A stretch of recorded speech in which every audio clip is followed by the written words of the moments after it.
জ্যোতিষশাস্ত্রে সান অর্থাৎ সূর্য রিপ্রেজেন্ট করে সোল বা আত্মাকে, পিতাকে, কনফিডেন্সকে এবং কর্মক্ষেত্রে হায়ার অথরিটিকে।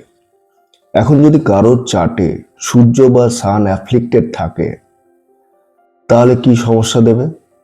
প্রথমত, এদের কনফিডেন্স লেভেল কিন্তু একদম লো থাকবে এবং সবসময় একটা ফেলিওরের জন্য ভয় থাকবে, যে কোনো কাজেই তাদের ফেলিওর হতে পারে, এরকম একটা কনস্ট্যান্ট ফেয়ার বা ভয় কিন্তু এদের থাকবে। কর্মক্ষেত্রে হায়ার অথরিটির সঙ্গে এদের সমস্যা থাকে এবং পিতার সাথেও কিন্তু সমস্যা থাকে, মতবিরোধ থাকে। এদের ইমিউনিটি খুব একটা ভালো হয় না এবং হেলথ রিলেটেড নানা সমস্যাও আসে, বিশেষ করে কোথায়? চোখে অর্থাৎ আইসাইটে, হার্ট বা হাড়ের কিন্তু কোনো ডিজিজ আসতে পারে। এখন এই সূর্য বা সান অ্যাফ্লিক্টেড যদি থাকে বা উইক থাকে, এটাকে স্ট্রং করার জন্য অর্থাৎ সানের এনার্জি স্ট্রং করার জন্য কি উপায় আছে? আজকে একটা খুব ভালো উপায়ের কথা বলবো। কি করতে হবে? সকালবেলা উঠেই একটা তামার ঘটি নিতে হবে। তামার কোনো পাত্র বা ঘটি, বিশেষ করে খুব ভালো হয় একটা যদি তামা বা কপারের ঘটি নেওয়া হয়। সেখানে জল নিয়ে সেই জলের মধ্যে কি কি মেশাতে হবে? কুমকুম পাউডার, একটু কুমকুম পাউডার এবং পসিবল হলে লাল গোলাপের পাপড়ি, লাল গোলাপের পেটালস কিন্তু দু একটা অ্যাড করে নিতে পারেন ওই জলে। এবং এবার কি করতে হবে?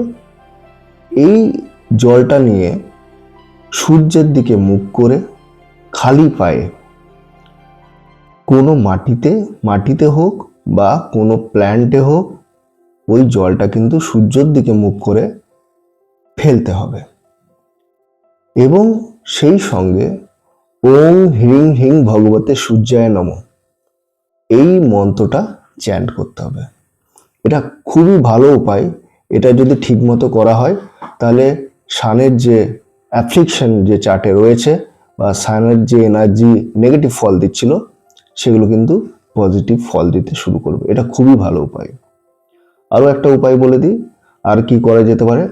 প্রত্যেক দিন খাঁটি ঘিয়ের একটা প্রদীপ বাড়ির ইস্টে আপনারা সবাই সন্ধে দেন, প্রত্যেক দিন একটা খাঁটি ঘিয়ের প্রদীপ কিন্তু জ্বালান এবং এই প্রদীপটা কোথায় রাখতে হবে? বাড়ির যে ইস্ট ডিরেকশন সেখানে রাখতে হবে। এটাও কিন্তু খুব ভালো উপায়। কি কি করা উচিত নয়? সানের পজিটিভ রেজাল্ট পেতে গেলে কি কি করা উচিত নয়?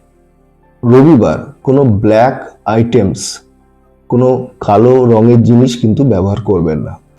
মিথ্যা কথা বলা যাবে না, একদমই মিথ্যা কথা বলা উচিত নয়, কারণ এতে সানের এনার্জি কিন্তু নষ্ট হয়।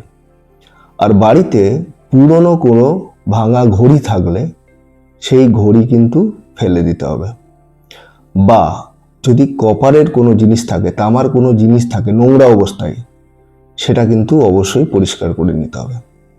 এতগুলো জিনিস বললাম, এগুলো মেনে চলুন, দেখবেন সূর্য পজিটিভ রেজাল্ট দিতে শুরু করবে। সূর্যর নেগেটিভ ইফেক্টের আরও একটা ফল বলি, কাজে কিন্তু যে কোনো কাজেই কিন্তু এরা কিন্তু কৃতিত্ব পায় না, ভালো কাজ করলেও কিন্তু নাম পায় না। এই নেগেটিভ ফলও কিন্তু চলে যাবে।